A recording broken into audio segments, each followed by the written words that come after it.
Welcome to the Brian Buffini Show, where we explore the mindsets, motivation, and methodologies of success.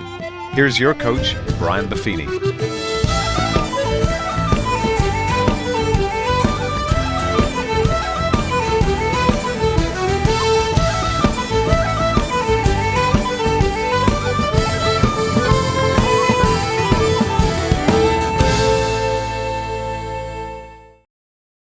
Well, the top of the morning to you. Welcome to the Brian Buffini Show. We have a great guest lined up for you today with a great message. His name is Terrell Davis, and if any of you are football fans, especially Denver Bronco fans, you know he's the all-time leading rusher, two-time Super Bowl champion, and recent inductee into the Pro Football Hall of Fame. Terrell hails from right here in San Diego, California, and his journey to success is really an inspirational story. He's a true testament to grit and determination. He's not the guy that everything kind of went right, first-round draft choice, and just kind of sauntered on into the Hall of Fame. He kind of had the opposite experience. TD, what a pleasure to have you on here today. Well, thanks for coming on the program. Brian, it's good to see you. Good to hear from you, man. It's my pleasure to be on the show. Thank you for having me, because we're gonna have some fun today. And I always love talking about my path and kind of things in my past that kind of made me the man I am today. So looking forward to that. You bet. And I think we're going to help a lot of folks out today. Yeah. We're going to talk about a bunch of defining moments that many of us have these. We have these opportunities, these crossroads that come in life. And, not everybody makes the right decision all the time, but you have a series of defining moments that kind of lay out your story, and then how you responded and acted in those defining moments ultimately defined you and led you all the way to the Hall of Fame and where you're at today. So let's start at the beginning, as they say. What was life like growing up in the Davis family in San Diego? Wow. Well, first of all, let me set the backdrop. I'm one of six boys, so I was the youngest of six boys. So growing up in a household where you were the youngest meant you were the slowest, meant you were the smallest, meant that you had to wait for everybody else to eat or, pillage through things and clothes. You got hand-me-down socks, your shoes are worn out, your clothes was beat up.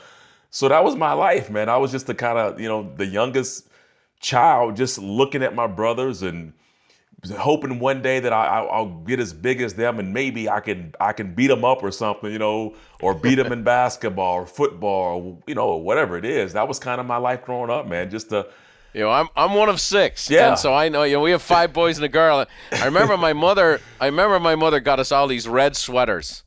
And I remember I was the fourth child, and I'm like, dear God, I'm going to be wearing these red sweaters for the next 15 years, because as I grew into the next size, the next red sweater was waiting for me. Similar type deal. My kids always say, Dad, why do you eat so fast? I said, well, when I was growing up, if you didn't eat fast, you didn't eat at all. Exactly. That's why I try to tell people that, because I'm the same way. My wife always complains about the way I eat. Like I just hoard the food. I get on it. I don't even chew it. I said, think about it. I grew up with six boys, so we didn't have seconds. Like seconds, you had to fight for that. So if you didn't finish your first, you couldn't get second, and there was no chance that second was going to be there for the person who came like second or third. So it was always a competition. And my brothers, they all eat fast, and I think we all have that in our family. So wow, yeah. Big rough and tumble, athletic family. You were fighting, biting, scratching, clawing from the day you were born, right, to try to make it go. You had one of your first major defining moments at the age of 14, right? You're in that critical stage as a young boy, and your father passes away. Yeah. How did that define you? Yeah, Brian, it was a tough deal because at 14 years old, I didn't expect my mom or dad to die. I mean, I just didn't. I just didn't have that in my mind. I never thought that was even an option. And when my dad passed away, it put a lot of stress on my mom. And I think more importantly, it made all of my brothers kind of like, hey, my dad is not there. So now they didn't have to worry about, him being a disciplinarian, being that guy that they had to answer to. My mom was working two jobs, so she really couldn't, be there to kind of make sure we stayed in line. And we kind of lost it for a minute. And I know for me personally, I lost it, meaning I lost my way. Like I felt like life had no purpose. I was like, what am I doing here? My dad's not here. And, I started to stray a little bit, wasn't going to school, flunking out of my classes, stopped playing sports. So I was just drifting, hanging out with the wrong crowd. And all that led up to a night where I go to a party across town, and we get back, and it's about 3:00 in the morning. And again, 14, 15 years old, I'm coming back from a party that 3 in the morning. That's a problem in itself. So as I get back, as we're coming back home, we stop at this neighborhood. And for some reason, I was with my buddy and then his girlfriend. And she wanted to stop at this neighborhood to see a friend as we were coming back. And so we pull over, we stop, and we pull into this neighborhood. It's pretty dark. You don't see anybody. Kind of see a silhouette of people outside by a car that's in a driveway. And then a guy comes over to the car, and he's talking to her through the driver's side window. And all of a sudden, I guess the guy who she was talking to recognizes my friend who was in the passenger side of the car. And then they get into an argument, and apparently they knew each other from something that happened prior to this incident. And they get out the car, and it's like this big old melee, like this people running everywhere, and there's a fight breaks out. And I get out of the car just to observe. So I get out of the back seat. I'm in the back passenger seat. I get out, and I'm walking out around the back of the car to just watch and see what's going on, because I'm confused as to what's happening. And before I know it, someone's walking towards me, and I can barely make him out because it's pretty dark. And then I realize what's happening. There's a guy walking towards me, and he's got the gun pointed at me. He's walking toward me as this gun is pointed at my head. And as I recognize what it is, I see it. And there's two big barrels. It's a double barrel shotgun. And I throw my hands up, and I'm just telling the guy, hey, man, just like, what's going on? Like, hey, like, no problems here. Like, I'm just basically trying to talk my way out of the situation. And he walks up and he puts the gun to my forehead. Both barrels. And again, I'm backing up. Both barrels pressed against the forehead. Good night. Both barrels pressed against my forehead. And I'm up against the car now because I was backing up, and the car was behind me. And so I just thought quick. I told the guy who I was, and I told him about my brother. I have a brother named Bobby, but we call him Sinister Bobo. And that was his, like, he hung out in that neighborhood. So he knew all the guys there, and they had played football together. So I figured I'd give it a shot, let the guy know who I am. And fortunately, the guy with the gun didn't respond, but someone else said, oh, wait. He said, oh, that's Bobby's brother. And so then the guy, he pulled the gun off my forehead, and the other guy told him that I was cool. So he pulled the gun off my forehead, and then he walked away.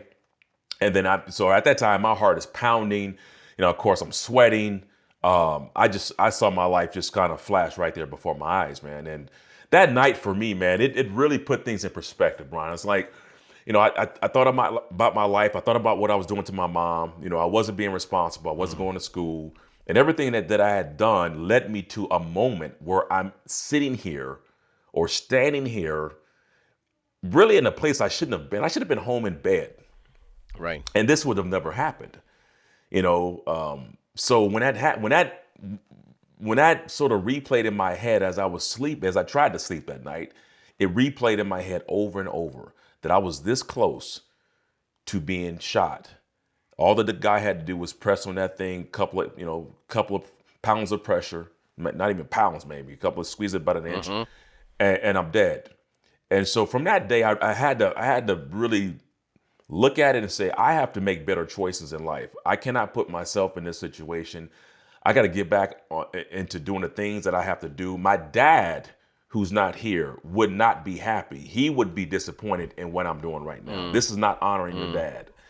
So I really had that self-reflection. I don't know where it came from. That's amazing. I mean, at that young age, to have that. I mean, it makes sense, right? I mean, all of a sudden your dad, who's this larger-than-life character, this big influence, he's gone. Yeah. All of a sudden the inmates are running the asylum, right? The kids are just, right? The rules are gone. The accountability's gone. It's just a free-for-all. And here you are as a young kid, and now you find yourself in the wrong place at the wrong time, using your wits. And thank God, a divine intervention there. This guy decides not to end your life. And you're there that night, and it's kind of a scared straight moment, right? It's kind of like, hey, enough of this. And it also brings you back to the principles you had learned, which is, hey, I want to make my dad proud. Yeah. I want to live. I was trying to make my dad proud when he was alive, and now he's gone, and this wouldn't make him proud. And so it was a defining moment, and even at a young age. And this is very important, I think, because so many times I think we mollycoddle our kids. Our kids are capable of making big decisions in their life. They're capable of owning their own journey if we'll give them a chance to do it. And you made a decision, and it led to you changing schools and finding a coach that was a big influence in your life. Isn't that right? Yeah. So the other part to it is, again, if this is divine intervention, whether this is just a coincidence, where it's whatever it is, literally like 2 days later, I got reconnected with my old Pop Warner coach. His name is Frank White, that I had not seen Frank for probably a 3-year span. He had moved up to LA. He was, he had moved around the family and stuff. And so we got disconnected. And so we weren't, for whatever reason, life got in the way. And I run into him, and he asked me, he's like, hey, great to see you. What are you doing? And I told him what happened with my dad. He knew what happened to my dad, but I told him kind of what I was doing after that, and kind of the stuff that I was doing. He asked me, was I playing football? I said no. And he's like, dude, you've got to get back. You got to play football. Like, boss, what are you doing? He calls me boss. That's my nickname, Boss Hawk. So he calls me boss. Like, boss, what are you doing? You need to play football. And so it really just it was confirmation. It was confirmation as to I had that incident, and it was like these moments kind of it was my dad speaking through these events to me. And that's what I felt. And that's why I ended up changing schools. I tried to go back I was at Morris High School. I tried to go back tough school. there. It's a tough school. People think San Diego is all, Del Mar beaches and tourist attractions. There's some rougher neighborhoods in San Diego. There's 3 million people living here, and there's some spots that are a little rougher. Yeah, a little rougher. I'm better off just going to a clean slate. Going to a new school. Fresh start. Yeah. Yeah, teachers don't know who I am. I get a chance to have new friends, just fresh start. And that's what I did. I transferred over to Lincoln High School, and again, one of the best things that ever happened to me, because it was an environment that had everything that I needed.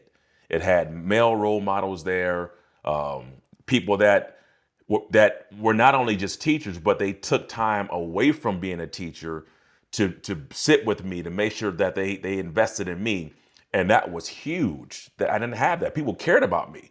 And so that was really another step where I was like, okay, I'm in the right school, right environment. I got all these people, from my head coach, Vic Player, he was another instrumental piece to this puzzle. Frank White was there. We got a guy named Charlie Polk was like our other football coach, Coach Reed. So all these coaches and all these black male role models in my life. And I was like, wow, like my dad passed, but I got all these guys now. And that was the difference in me pushing through Lincoln. I graduated on time, went to summer school, got my grades back up, ran track, got back into football. Didn't play running back though. I played nose guard, and I played all kind of weird positions in football, man.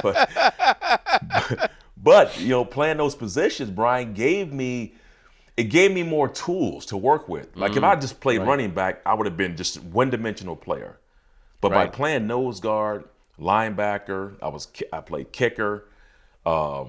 All those things gave me these different tools that really helped me as a running back way down I remember the road. looking up your high school stats, right? Because I'm a big San Diego high school sports guy. What'd you find? All my kids played sports, and yours were all over the place. I mean, it was like you were like the Swiss Army knife. But it reminds me of the phrase that you went where you were celebrated, not where you were tolerated. Right. And that when you moved to that environment where you were celebrated by the coaches and the teachers, and all of a sudden, here you are. In your grades, you go from the kid that's guaranteed to flunk, doing summer school, passing the grades, going, and here you are. You're graduating. And Lincoln High School has got a pretty rich history of, some very, very talented people and some guys in the Hall of Fame right alongside you. And so what a great place that was for you to blossom and grow. Talk about this next step along the journey, because you played nose guard and kicker and so on and so forth, and the world we live in today, everybody's being recruited from the 8th or 9th grade on. You were kind of lost during that season in your life. So you didn't have a line of Division I scholarships out the door, coaches offering to buy your mama a new house, none of that stuff going on. You ended up in a place that's better known for baseball. You went to Long Beach State. Yeah. Not exactly a big name program, but yet you went there, and again, you had a chance to see what you could do. So you just said that I didn't go places where they were, offering to buy my mom a car. Yeah, so I had to go to a place where I had to actually pay to go to school. So I had to pay to go to school. That's how bad it was. I had to walk on to Long Beach State.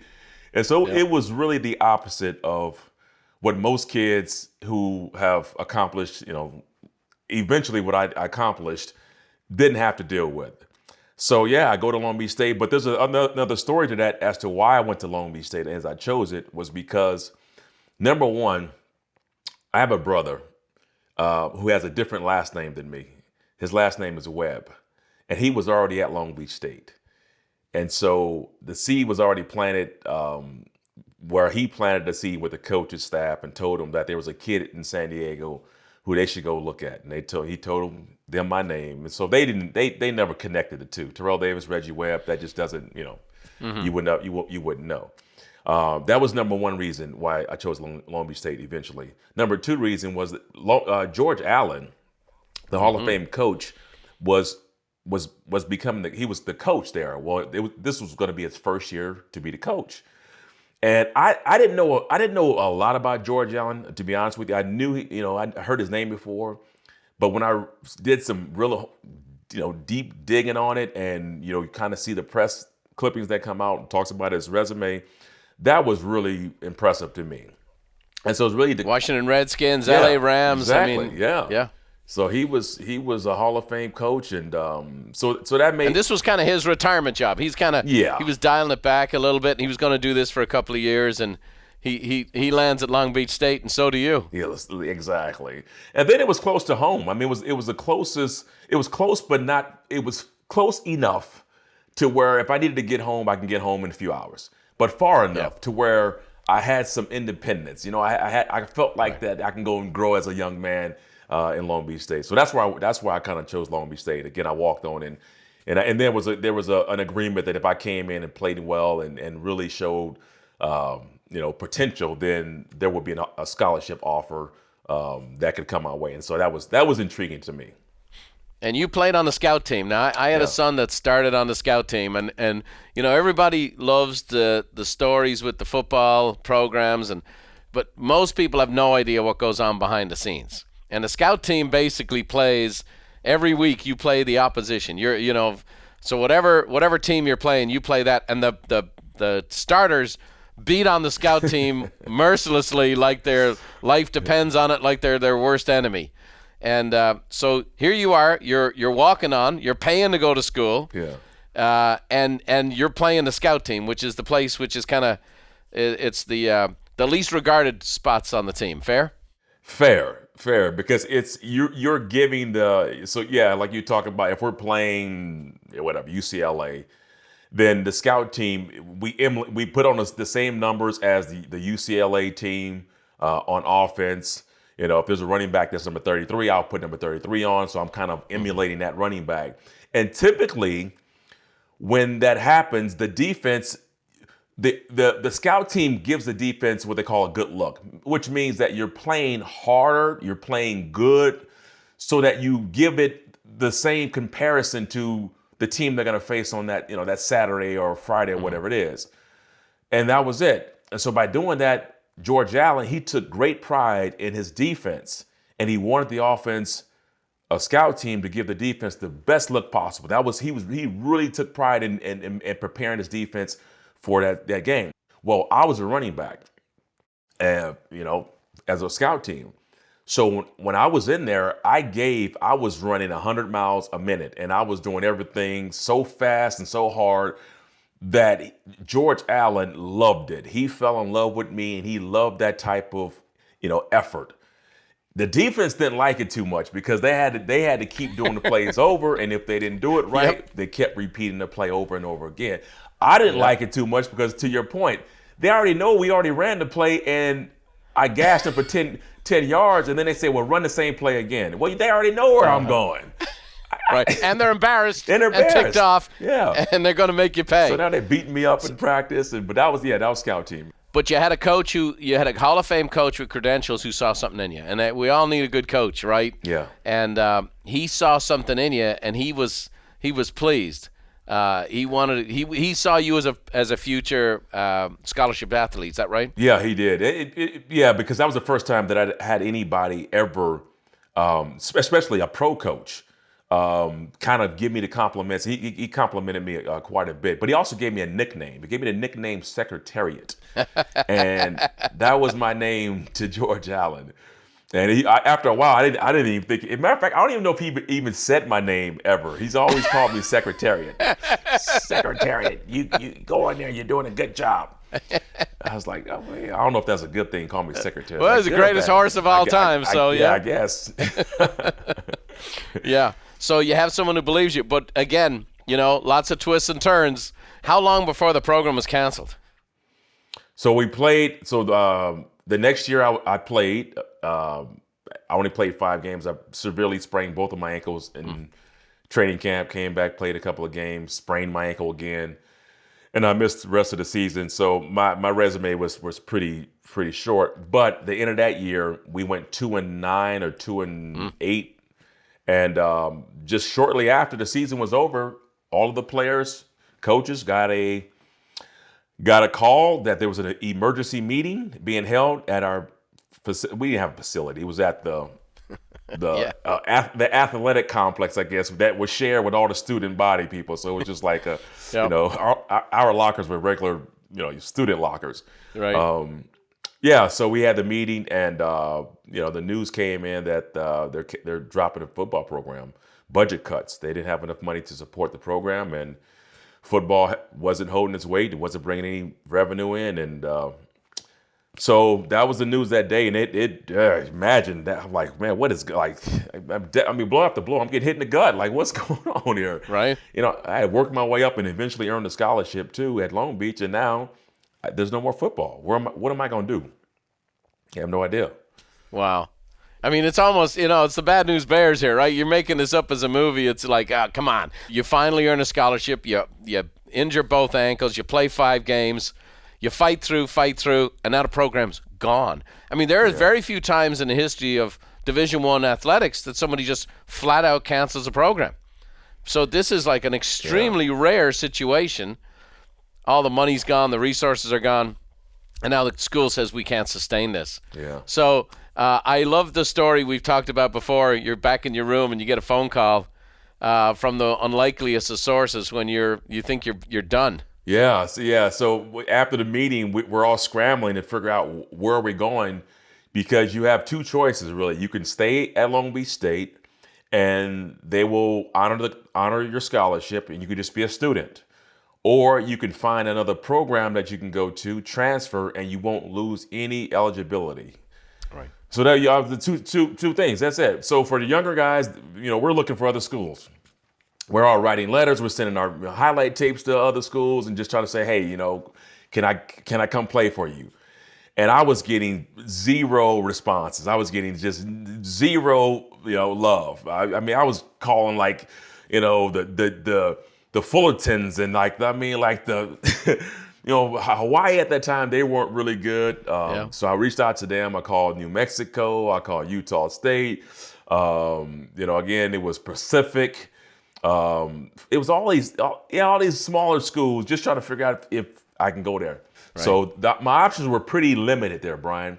But one day I come back to my room and I see my old tape recorder with the little red light blinking on it. Typical day, check the messages, see what's going on.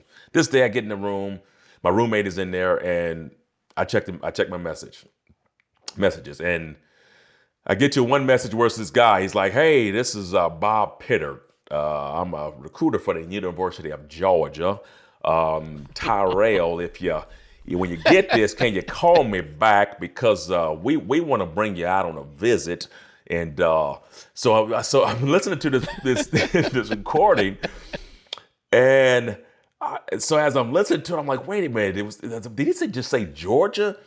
And my roommate heard it, and he was like, did he just say Georgia too? I was like, no, let's play this again. That's something not right. So I play it again, and sure enough, he says the University of Georgia. And I am just floored, man. That like Georgia, I'm confused more than anything. Right. Like, how are you calling Long Beach? You calling me to go to Georgia? This is the place that had Herschel Walker, the most famous college running back of all time, basically. Herschel Walker, Tim Worley, Rodney Hampson. I mean, they had all these great backs, and they're calling me. Yeah. Yeah. So I after I heard the message, I called him back, and sure enough, it was Bob Pittard, the recruiter from Georgia, and he said, "Hey, listen, he said that he wants to bring me out to Georgia, and that he told me to bring some tape." Mm-hmm. And if they like what they see, then they can possibly give me a scholarship. And everything he said to me was great. The only problem was I didn't have that much tape. I only had played 5 games. So it wasn't like I was coming out there with 1,200 yards rushing and 20 touchdowns. I had a very limited tape. My highlight tape was about 30 seconds, man. I mean, it was 30 seconds of. So like I didn't feel confident. I didn't feel that was going to be great. But I took the trip. Yeah, I went out there, man. And then what? What happens when you get to Georgia? What happened to Terrell Davis in Georgia? Oh man, Georgia. Yeah, when I got there, it was now. Mind you, I'm a California kid. I'm from San Diego, and it's just culturally it was totally different than what I was used to growing up. I get to Georgia and everything is just it's totally different, from the culture there. I married a girl from Georgia. I know the story. Yeah, you know it, man. You know it. And so I'm just trying to take everything in and process what I'm seeing, and just trying to figure out this whole thing because to me it almost felt like so surreal that it just didn't feel. I mean, think about all my whole life. I'm in California. This is the first time that I'm ever outside of the state. I mean, for especially moving to a place like I never lived in the other place. I have no friends. I know nobody in Georgia, not one person. So it's not like I can call a buddy up and say, hey man, you and we gonna grow together here, and we can. No, none of that. So we'll get there, go to the whole little trip, and I'm blown away. I'm blown away by what I see at the facility, the stadium, the practice facility, all the gear they get, everything, the classes, the campus. It's beautiful. I mean, it's a gorgeous campus. There's, it's Georgia, man. Like, I came from Long Beach State. And so I'm dreaming as I'm walking through this campus, how cool it would be to go here, but I'm not sure if I'm going to get a scholarship or not. So it's 2 days of recruiting visits, and we do all this stuff. We have a ball. I mean, one of the best times I've had. We go to parties and stuff. I meet some people there as I'm on my recruiting visit, and start to gain some friends doing that recruiting visit, which was really fun and cool. So as I'm about to leave, we're about to take me back to the airport in a little van, and some of the recruits get on the van. We're heading to the airport, and they pull me off. They say to Davis, get off. They pull me off, and I get off, and they say, hey, we want to offer you a scholarship.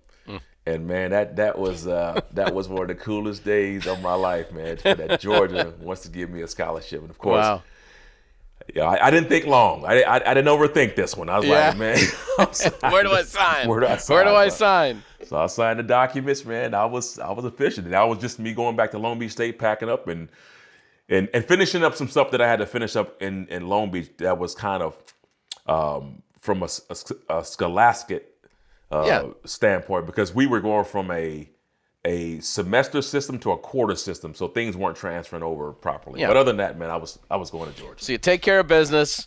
You go to Georgia. Now here you're going from the minor leagues to the major leagues. It's SEC football. It's Athens, Georgia. It's a gorgeous campus. There's 80, 90,000 people in the stands, all that stuff. So from this point on, the music should be rising. Everything's good. We've had the early days of Shawshank Redemption. Now here it comes. We're well on our way, but not everything was a bowl of peaches there in Georgia, was it? No, it was not. It's the Peach State, but it was not a bowl of peaches there, Brian. It was not. No, a lot happened when I went to Georgia.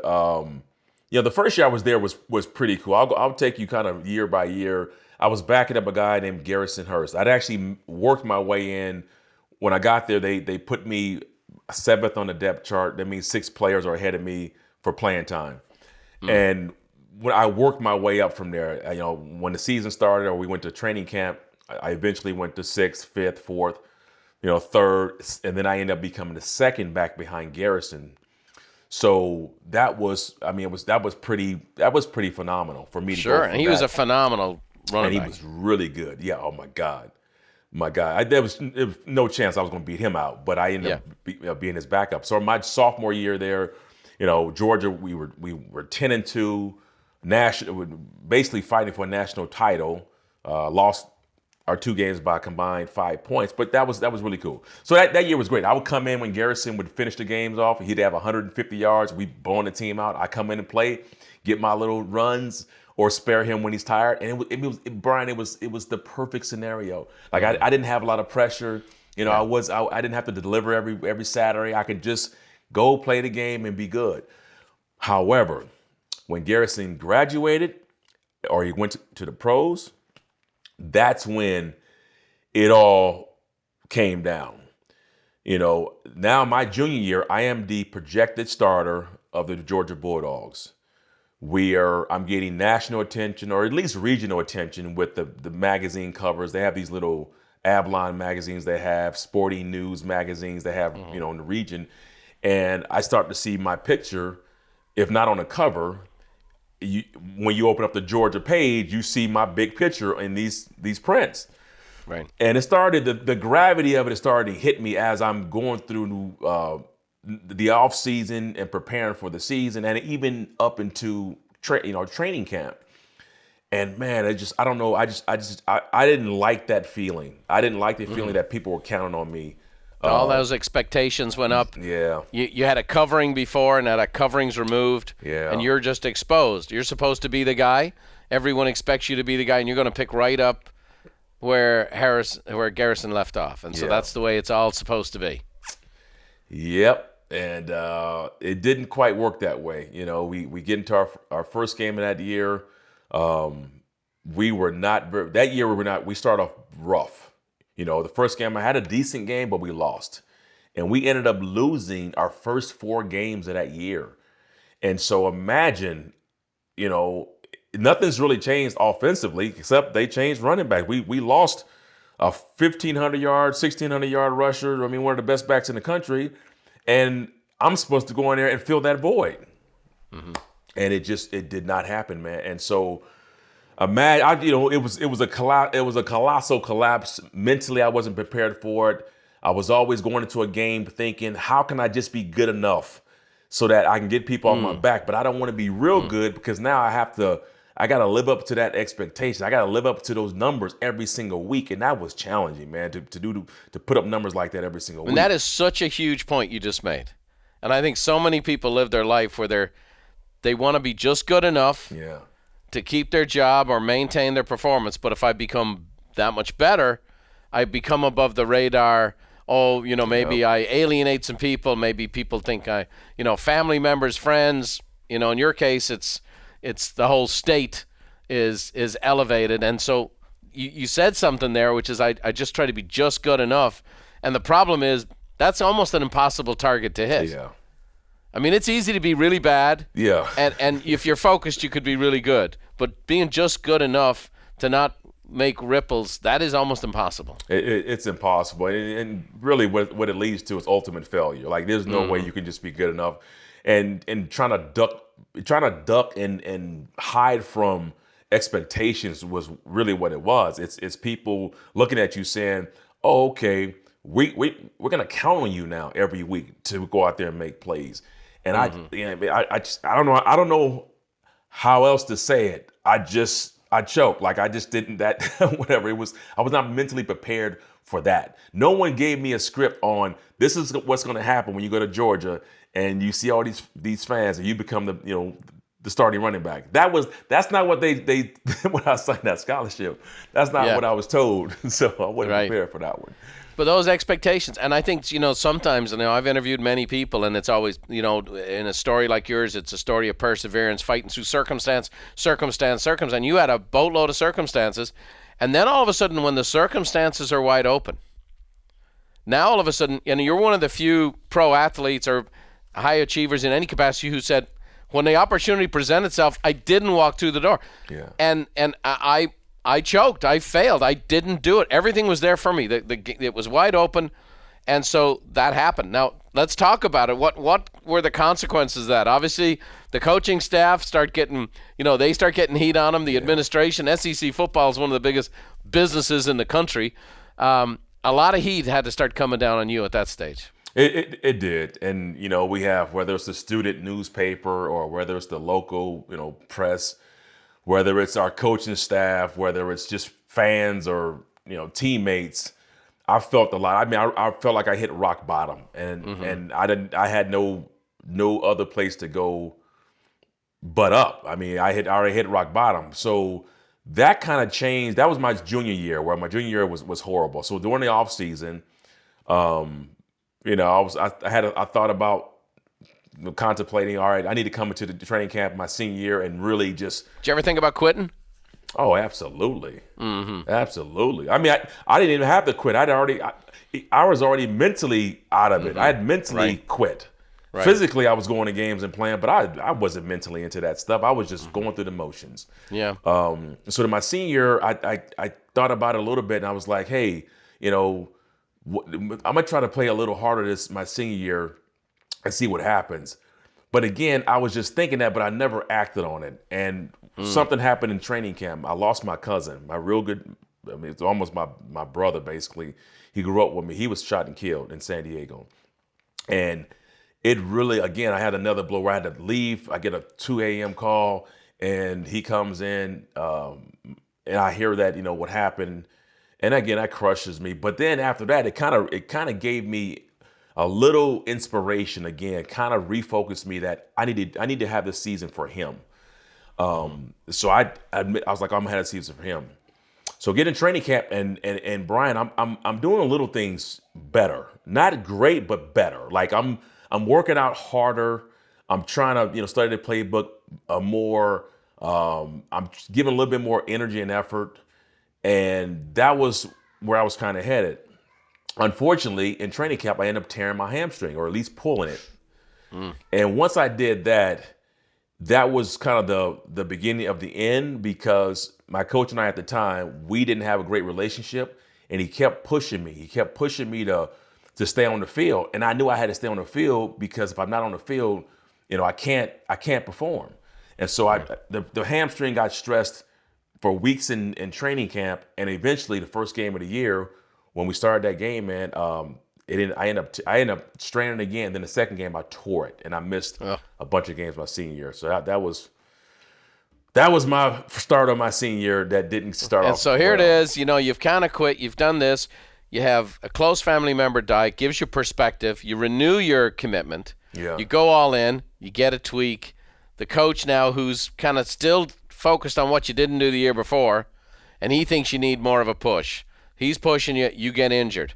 I always remember the story you told me when you're sitting up in the stands watching the game against Vanderbilt, and I think that's one of the most relatable, loneliest thing I've ever heard, that you eventually got to the point where not only were you kind of no longer the starting running back, but you had to watch a game from the stands. Yeah, so we talking about pivotal moments. This is the moment that I look back on, and it changed my life. We'd already played. I'm gonna set the scene for you. We'd already played probably 7 games, and I'm rehabbing my hamstring during this period of time. And during one of the weeks, really all weeks, if I go to the game at the time, the coaches didn't want me on the sideline, so they made me sit in the stands. And we're playing Vanderbilt. I'm up in not only like a few rows up, but I'm like way up. I'm in the nosebleeds watching my team play on the field. And as I'm watching the game, I'm kind of looking at it, and I recognize that, listen, like no one knows whether you're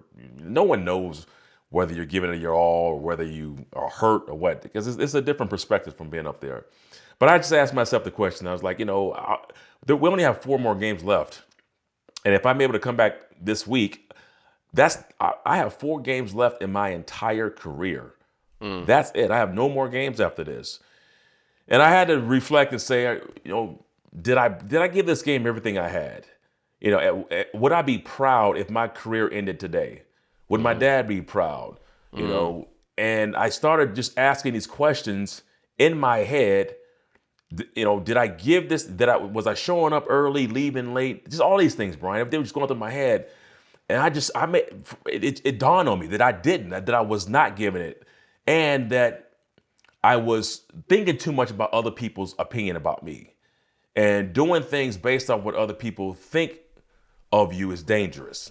Think about you is super dangerous, and it crushes dreams, man. So I kind of made a commitment that day after watching that game and being up there. I said, if and when I'm able to come back and play, I am going to go back to that kid, Terrell Davis, Boss Hog from Valencia Park, Pop Warner, who just played football because he loved playing football. I don't care about what the fans think. I don't care about what teammates think in terms of being criticized. I don't care. I'm going to be my coaches. I don't care. I'm going to go have fun and give this game.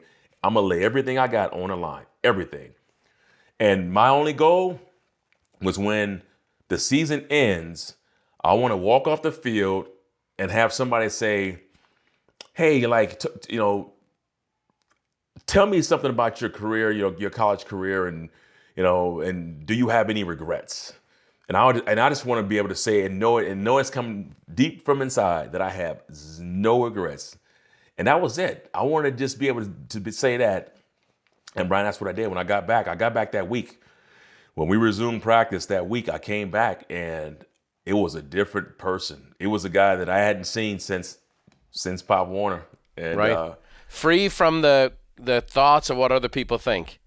And that was really, giving all that energy was really what closed in your world on you. Yeah. And, as a young man, you had the revelation as a 14 or 15-year-old, when you wanted to turn it around. And here you are. People still forget this. We go cheer college football. You're 20, 21, 22-year-old kids on the field. Yeah. Okay? And we forget that because we think they're in uniforms that look like pros. And as a young man, you had the cognition to have a defining moment in the stands. Here it is. Make my dad proud. No regrets. Yeah. And so you went after it. Tell us what happened those last 4 games. Yeah. And sometimes, Brian, 2021, you're talking about you have 18-year-olds out there sometimes. Yeah, 18, right. 19-year-olds. I mean, these are young. Right. These are kids. So Yeah. when I get back that week, I'm in practice and I'm having a hell of a practice. I mean, I am when I get back. First of all, when I get back, I'm no longer the running back. I am a fullback because a guy that was filling in for me as I was injured, a guy named Hines Ward, may have heard of him. Wide receiver for the Steelers. Yeah, he is the starting running back, and he played really well during that stretch. Yeah. They wanted to put their best 2 backs in, so they changed my position to fullback. That didn't even matter to me. I didn't care. I'm playing fullback, so I'm blocking, I'm catching. I'm just playing the game, and I'm loving it, having a great time. So that's doing our first team reps with the offense. Well, again, I am now, since I'm the second string running back, I am on scout team again. So it takes me right back to Long Beach State. It takes me back to me being on scout team. And I am just giving our defense the business again. And but I'm doing things differently this time. For example, the very cautious runner I was when I cared, if the play was meant to go left and there was no hole there, I would just run it up the left anyway. I would put my head down and try to plow forward and pick up a yard or 2. Don't get criticized by the coach then. You can't. What are you going to say? I'm like, there's no hole there. So what I started doing in practice is when they would give me the ball, if it was meant to go left and there was no hole there, I would stop, reverse field, and go right. And they had never seen me do that before. And it started to open up some eyes, and our defense again hated it because they had to replay the play again. And I did that for 2 weeks. And for 2 weeks, and even in the regular games, I had so much fun, man, doing those 2 weeks that I didn't care if my career ended after those 2 weeks. I was great. So after practice on going to our second to last game of the year, before we hit the practice, my running backs coach brings me into his meeting, and he calls me and he says, "Hey, we've been watching you the last couple of weeks, and we really like what we've seen out of you. Like you really have turned the corner. You've been out there. You're a great teammate. You have a great attitude. You've been playing extremely hard. We're going to make you the starter at halfback against Auburn, and this week. So Auburn was on a 2-year win streak that they hadn't lost a game in 2 years. And so we were playing them. And they told me that I was going to be the starter of that game as running back. And instead of shying from that, Brian, it was the first time I remember being really happy. Like, okay, it's showtime. I ain't done that. That was never my mentality. Yeah. You know, at least as an adult. As a kid, you know, you go out there and play. But as an adult and having a conscious awareness about that, it was showtime, man. I was going to show the world. I was going to go out there and just put on a show. And I did that. So the night before our game, had a real good weekend practice. Night before the game, which I never do. The coaches speak. We had our team meeting. Coaches, they have their, we have our meetings, and then the head coach speaks, and then we're over, and then it's over. So after the head coach spoke and was starting to walk out, I ran to the front of the room and told everybody to sit down, that I had something to say to them. I don't know what. This was not planned. I didn't think about it. I just wanted to let them know. And I told them, I said, listen, man, I said, you know, if you guys give me, if you give me, no, I promised them, if they gave me the ball, that I'm going to get them 100 yards. And I promise you, we're going to beat Auburn. You know, and that was in so many words. I mean, I paraphrased it, but it was so many words in what I told them. But it was unlike me to ever speak in front of the team. And so then that next day I put it out there, so I had to live up to what I told them. So now instead of other people's pressure, you created your own pressure for yourself. Yeah. Which is a totally different dynamic. Yeah. But it held me accountable. I think what it does, it put me in a situation where I had to be accountable to what I just said to them. And Brian, I did not bat an eye. I did not, when I went on that field, I did not think about, you shouldn't have said that. Yeah. Now you have to live up to it. Yeah. I went out there, man, and as a player, most people who played the game know that the way you dress in your uniform speaks volumes as to kind of your mentality. And we had this rule in Georgia that you had to have your socks pulled up. You had to have, everything had to be neat. And I did everything the opposite. I had low cut socks, man. I pulled my knee pad up over my knees. I mean, I did all kind of stuff. I had my chest showing, my belly showing. Like, I did all this stuff, and I was like, I was just having fun, but I was being me again, and that felt so good. And Brian, the last 2 games, I had 2 of the best games. We played Auburn and then Georgia Tech. Those were the best 2 games that I had, complete games that I've had in my college career. And they happened the last 2 games of it. And crazy. I was good. I set out to do that, to walk off the field and say, I have no regrets. Instead, and that was great. And you left it out the field, and you learned so much, which is other people's perspective, getting your own motivation, your own accountability. And now here's the next step, right? And so people are like, okay, we're running short on time here, but where in the heck does this Hall of Fame career come from?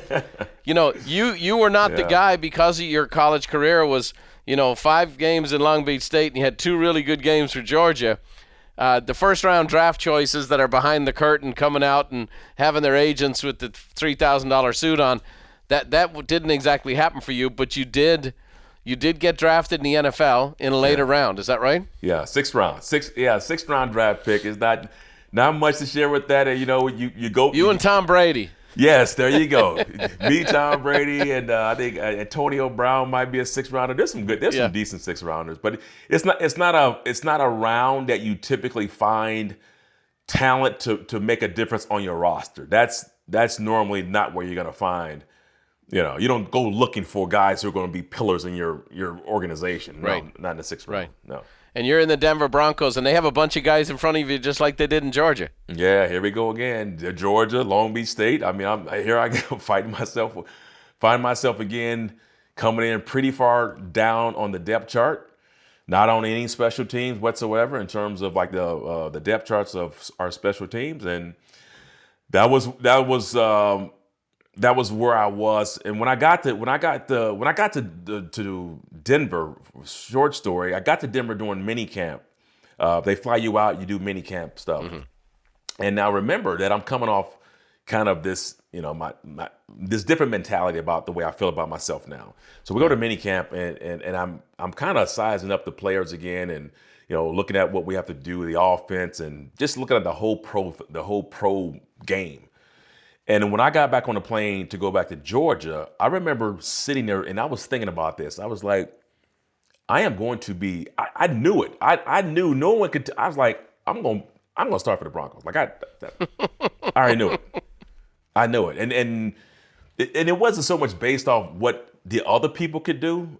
I just knew what I could do, and I knew that nobody was going to outwork me.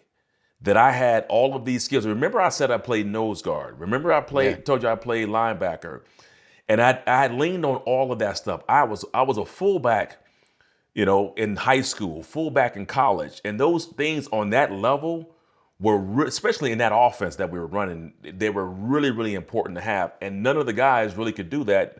None of the guys had the same blocking and running ability that I had.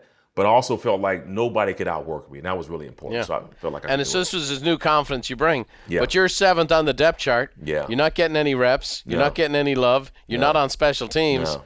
And pretty short into this, you realize, oh, hang on, the writing's on the wall here. I'm going to get cut. That's one of the things about NFL training camps. They're making cuts all the time and cutting guys by the dozen. And it looks like you're not going to get a chance to play in the preseason games. Basically, everybody gets a chance to play. Yeah. And you didn't. Guys that are not going to make the roster get to play in preseason games. And I know the story. I've watched it on video. But I'd love you if you could share in short order with an audience the trip to Japan, a defining moment that changed your life, changed the Denver Broncos franchise forever, when you're basically not going to get to play, even though in your heart you're good. Yeah. You could do it. You could be the starter. But they don't believe that. They don't think that. And then you're not even getting a chance. Not getting a chance. And you talked about it. I had confidence going into training camp, but I was every day that I'm not getting to play, I got discouraged. And it wasn't like a week. It wasn't like a week and a half. I mean, you're talking about these are weeks of going out there, running hard, doing all the stuff they're asking you to do. But you're not getting any real reps. You're just sitting on the sideline watching the team practice, and then you have this practice after the practice. So long story short is you talk about our preseason game that we had. We had 2 of them. One was in Denver, and then we have our second one, which is in Tokyo, Japan. So I go from not getting any reps in that game, or at least in training camp, didn't play in the first game, and so now I'm really discouraged. This week of practice, we're practicing against the 49ers. We have a what they call a dual practice, and we're missing some guys. Guys are hurt. Guys are dehydrated. Guys are left back in the States. So we go from probably having like 8, 9 running backs to 3, and so I go from not having any reps to getting all the reps, and I'm having one of the worst week of practices ever. So I'm blowing assignments. I'm doing everything just horrible.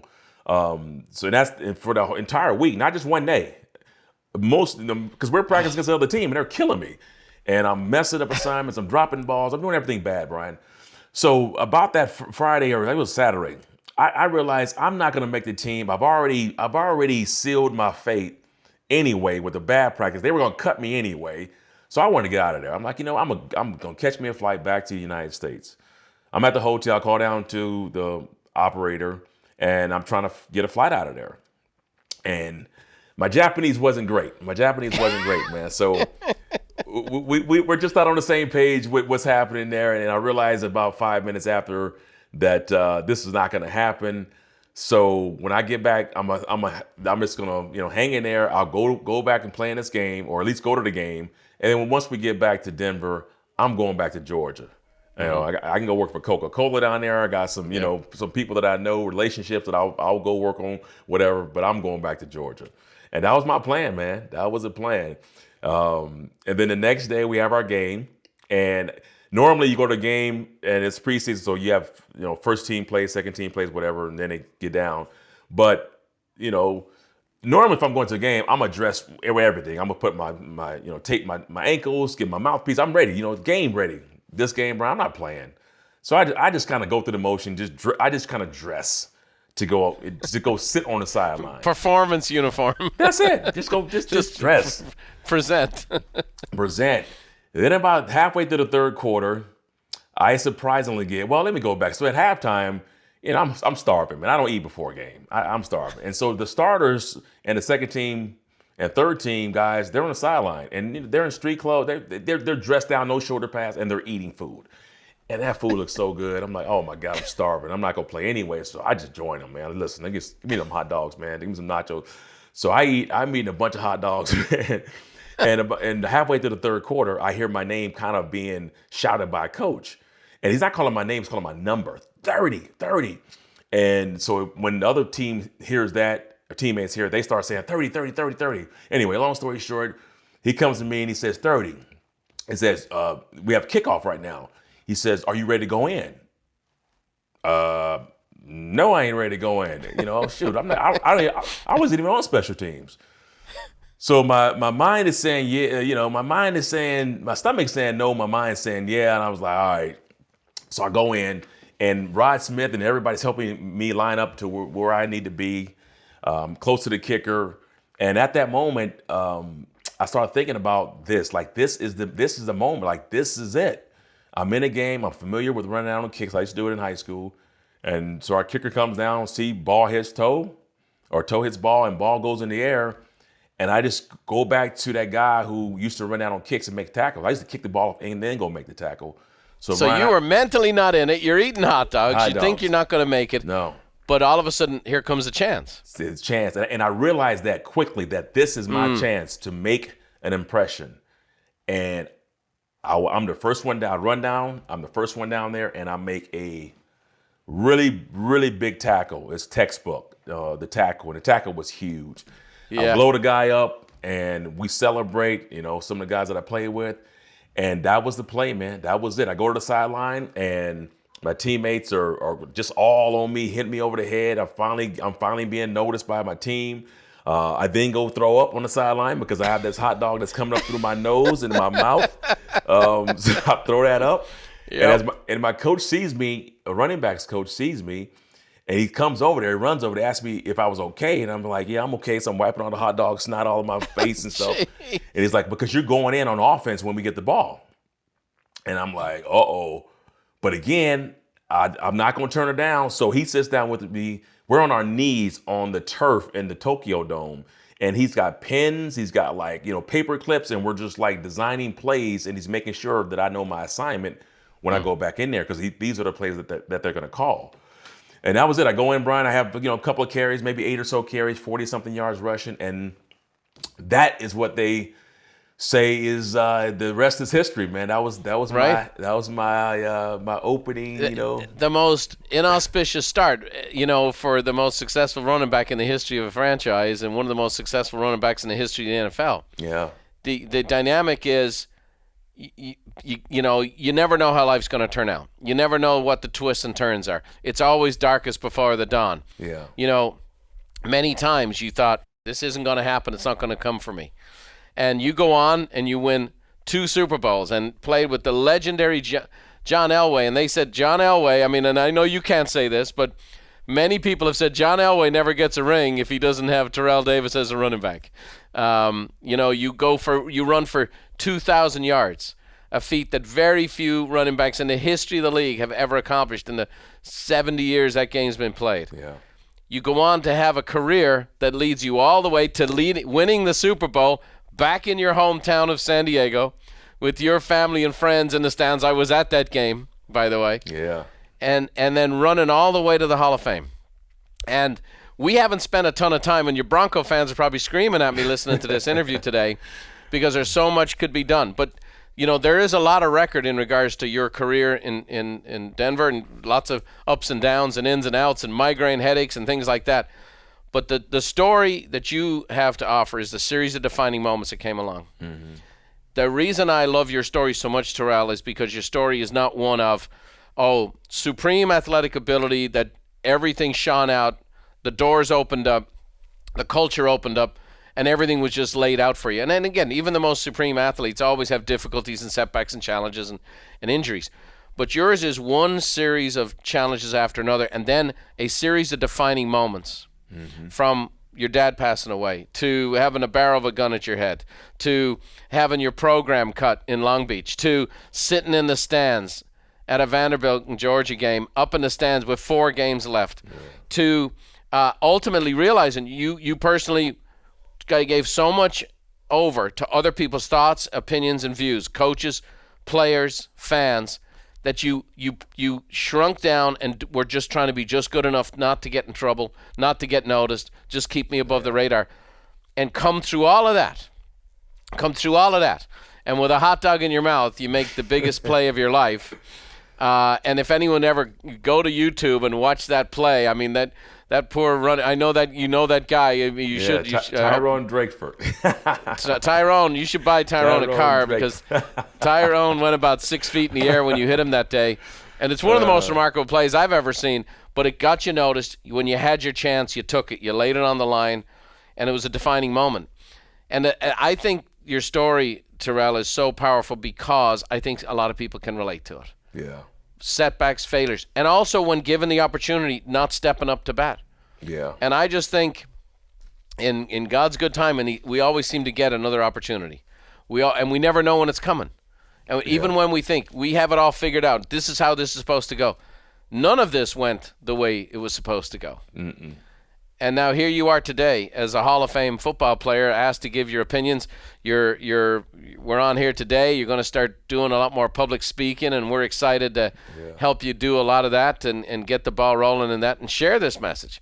And share this message of how everybody has defining moments. Yeah. Everybody has this fear of success. Everybody has these opportunities. Everybody needs a coach. Everyone needs someone to believe in. But when the time comes, we got to put the hot dog down and do what we can. Yes, And so I really think it's a phenomenal story, and I hope that people are really encouraged by this and look at their own life in light of your journey and see where there's defining moments in themselves. You know, we've had all kinds of people on this program, from athletes to actors to huge business people and politicians. And we always have 5 little questions we ask at the end, which gives a little different slice of life. And I'm just going to go through these real quick with you if I can. So here we go. What's the single best piece of advice you've ever been given, Terrell? Oh, wow. So many single best advices. It's probably be true to the game, and the game will be true to you. And that came from Frank White. That's a Frank White-ism right there, you know. And yeah. That's great. Still with you after all these years, you know. All these years, Those high school coaches can really make a difference. Yeah. What one talent or gift do you wish you possessed that you currently don't? Speed. You had power, you needed speed. I needed right? speed, man. I don't. I've always wanted to know what it felt like to just break through a line of scrimmage and just be able to know you're going to outrun anybody who's chasing you. Yeah. I've done that a few times, but I labored trying to do that. But I'd love to be like, you know, Deion Sanders speed. That would be pretty cool to have. Yeah. Well, the speed guys want power, and the power guys want speed. That's the way it always works. What book has been most instrumental in your life? Oh, wow. I haven't picked up a book in a while. Ooh, book instrumental. See, now you got me there. I'll just, you know what I say? That's good. Probably just the Bible. I mean. There you go. Yeah. Can't go wrong with that. Okay, movie time. What's the one movie you're flicking through the channels, and every time it's on, you stop? What's the one movie you watch over and over again? Shawshank Redemption. That is. Come on. Shawshank Redemption is the one. I don't. If I'm flipping That's the through, most, I see that. Stop. We've done 300 of these, and that is number one. Oh, and is it? You know, it is, and I think it's because everybody, like, you look at your story, everyone can relate to this guy's story, and the setbacks and how it didn't go right, and at the end we all want to get to Say Wantaneo, and that's kind of my last question for you as far as Say Wantaneo. What does the good life look like to you today? When I say the good life, what does the good life mean to you? The good life today, it's about helping other people achieve their goals and dreams, and really try to help develop young men and women. And that became clear to me the last couple of years. I've already, you know, I've had success and it's been great, but I think what really resonates and allows me to have a deeper joy is the feeling I get that when somebody comes up to me and say, hey man, thank you for doing this. Even something that I didn't intentionally do, like play football, and they man, you changed my life, and now you inspire me to do X. That feeling, Brian, that's the one. And you can help young people accomplish things that they didn't think they can accomplish. Whether it's coaching or whether it's just mentoring, whether it's just volunteering to do things. That's a great feeling right there.